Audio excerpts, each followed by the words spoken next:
Have you ever felt like you're doing everything right, reading, planning, listening to advice, but still nothing truly changes? Have you ever wondered why, no matter how much you learn, your life seems to loop in the same painful patterns? Welcome back to the channel. I'm your host, and today we're exploring a concept that might just explain one of the most frustrating experiences in life: feeling stuck.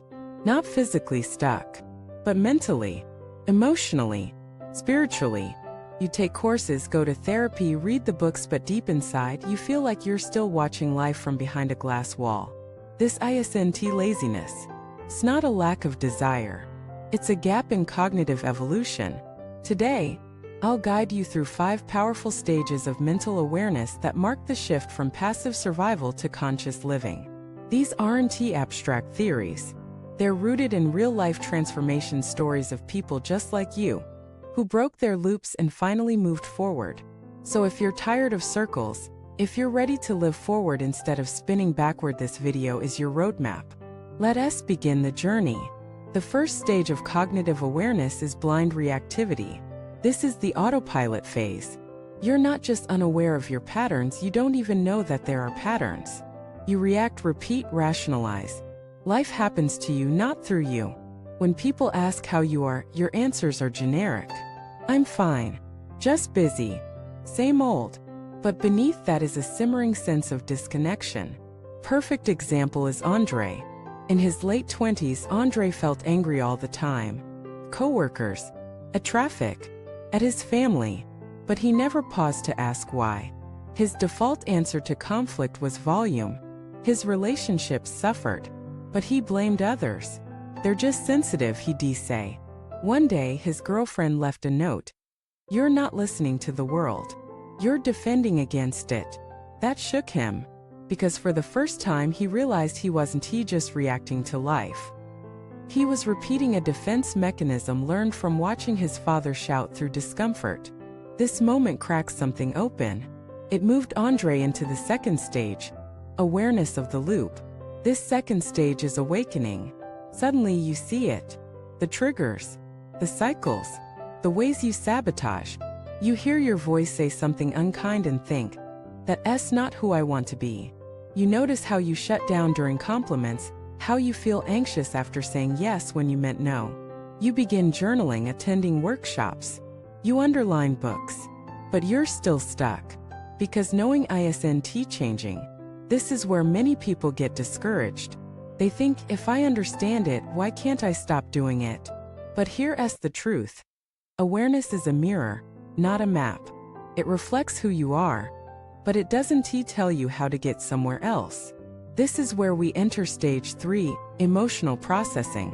Emotional processing is the messiest part, because it's not about thinking, it's about feeling. It's when you start grieving the years lost to patterns. You sit with old memories, not just intellectually, but somatically.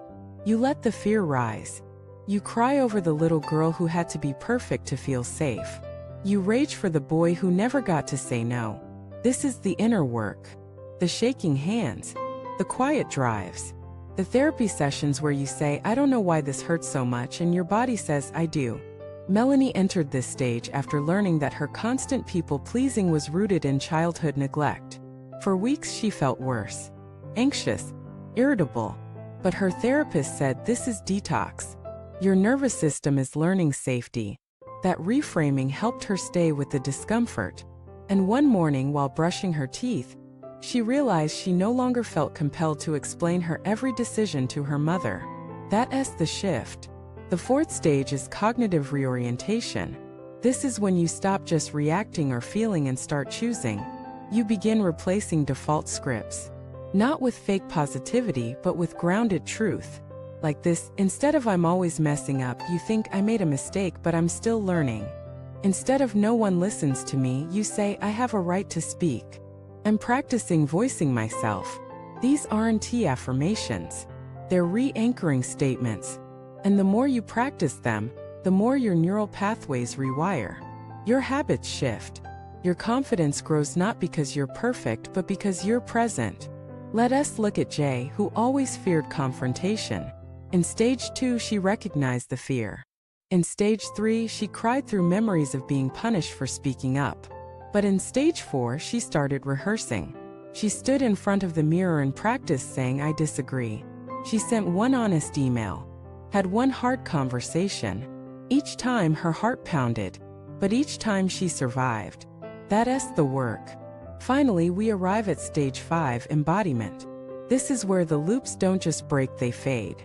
You're no longer trying to be someone new. You are someone new. Your boundaries are cleaner. Your intuition louder. Your energy clearer.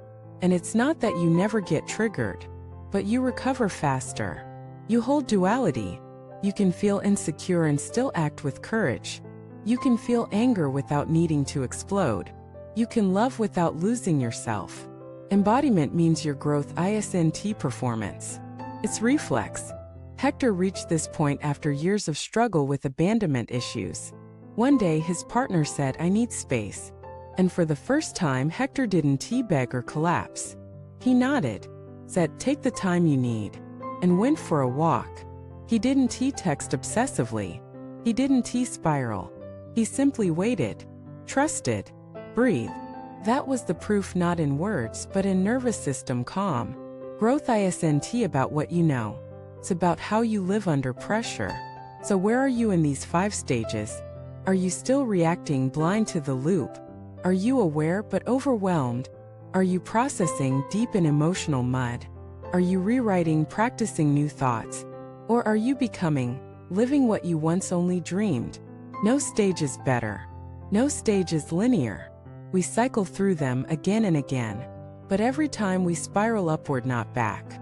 What matters is that you keep walking, with compassion, with curiosity, with commitment, because life doesn't change through epiphany, it changes through embodiment. If this video helped you understand your inner journey a little better, tell us in the comments. What stage are you in? How have you felt yourself evolving? Like this video if it resonated with your current growth. And don't forget to subscribe to the channel. We've got more tools, insights, and soulful stories coming your way.